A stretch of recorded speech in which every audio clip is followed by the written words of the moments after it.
Hi and welcome to another card making video. Today I'm featuring the January card kit by SSS Stamp. And first, just like always, let's take a quick look on what's included. So of course you get your lollipop and then you will get a big ink pad. This is the positively saturated inks and the color is Aegean. Then this kit is all about snowflakes. You will find lots of embellishments, dies, stamps about snow. And here is the die that you get in the kit, lovely big one that makes a good statement on top of your project. And you will also get these embellishments. They are metallic and they are by Tim Holtz. You will get 3 small snowflakes and another one that looks like a seal, a wax seal.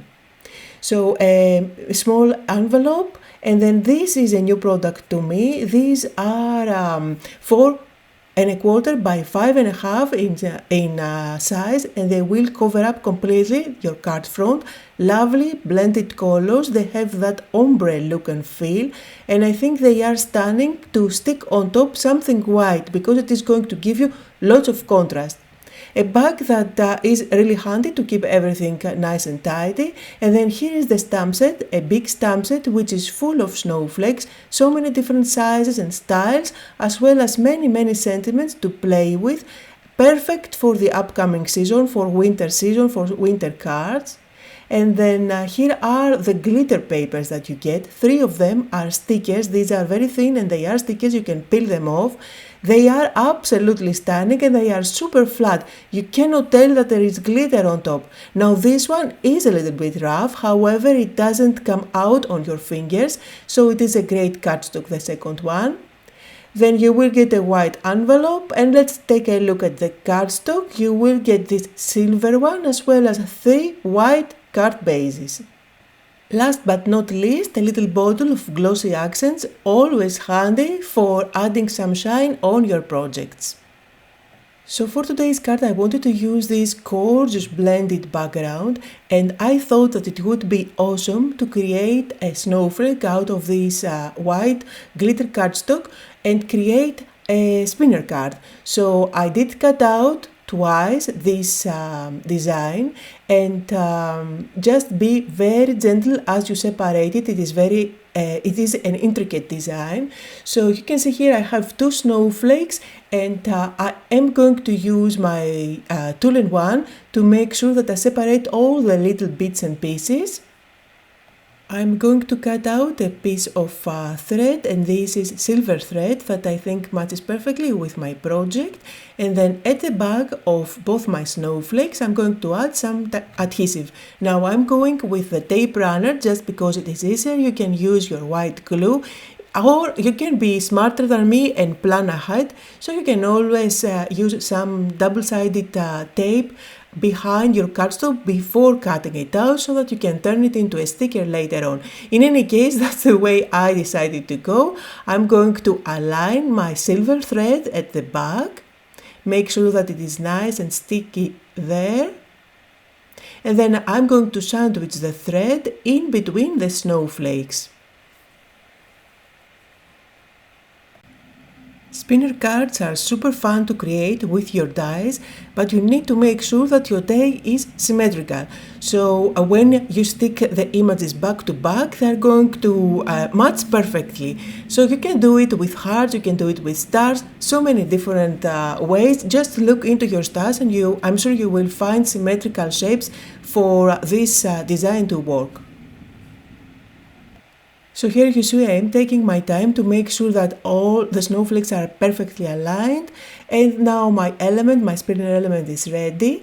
I am going to grab my circle dies now, and you need to choose a circle that is just a bit larger than the actual snowflake, so that the snowflake can spin inside with no issues, without bumping into the edges.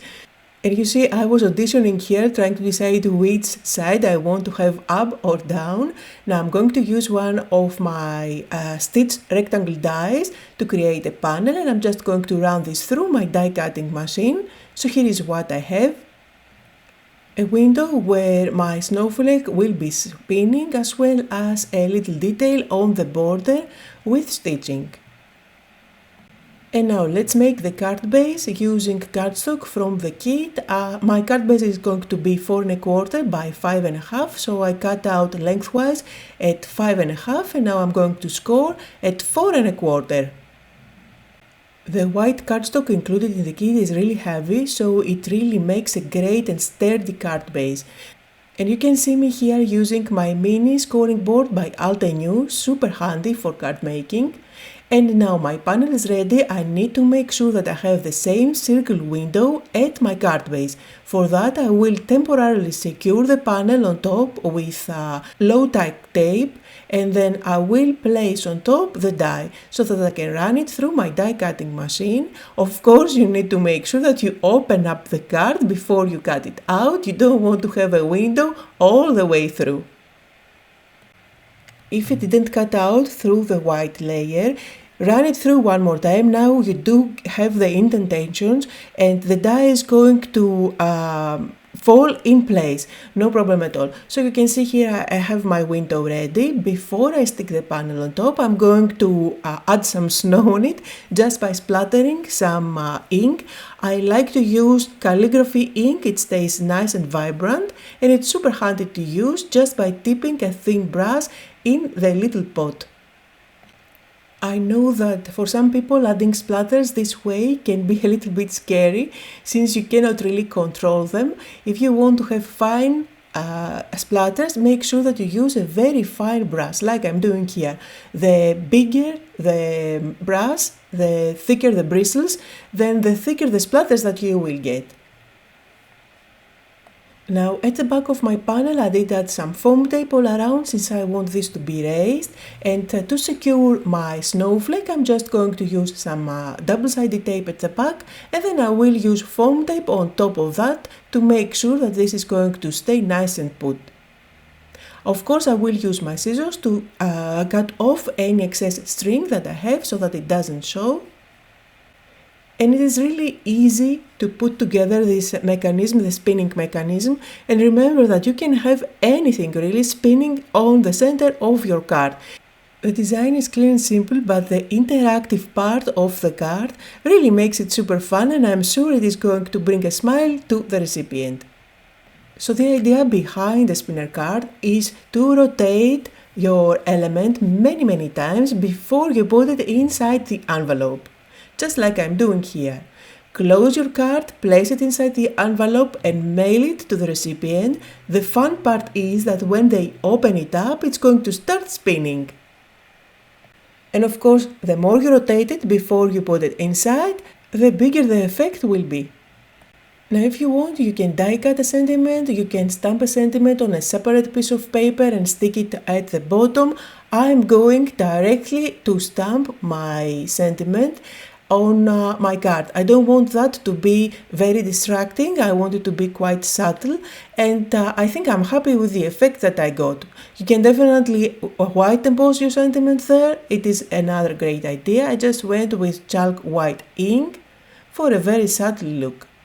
So that was the card for today. I hope that you got inspired to create a spinner card. Down below you can find links to everything I used. Thank you all so much for joining me today, and I hope you are all having a lovely holiday season.